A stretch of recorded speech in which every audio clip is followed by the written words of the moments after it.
Hello everyone, today I will show you how to install a Mycroft Skills on Mark 1.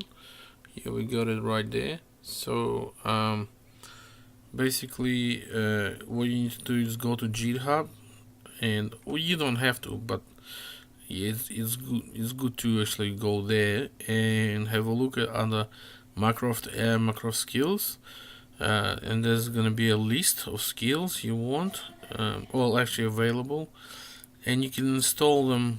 Like let's say just we want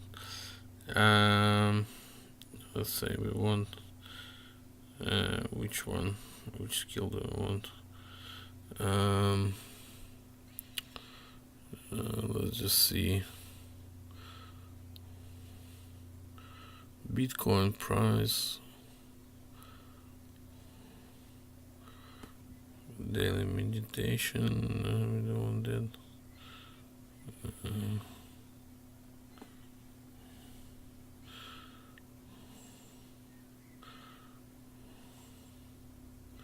Okay, let's just install this one, random quotes. I'm not sure if it's working or not.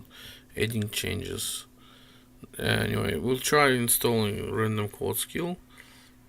So basically, you can either click on it and install it manually via SSH, or you can just tell him, "Hey Mycroft, install random quote skill."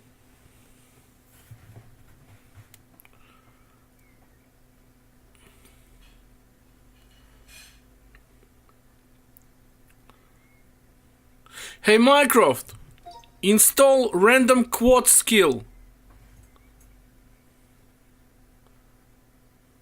Installing. There you go. So Random quote skill is now installed and ready for use. yeah, so you see, that's it. That's all. So basically what he did, he just went to his memory banks for skills or skills downloads. I think it's from this list he gets them, and so by adding new skills to this list, you can install it without actually clicking on the skill and just telling him. So yeah, thank you very much. I hope this video was informative, and let's see you later.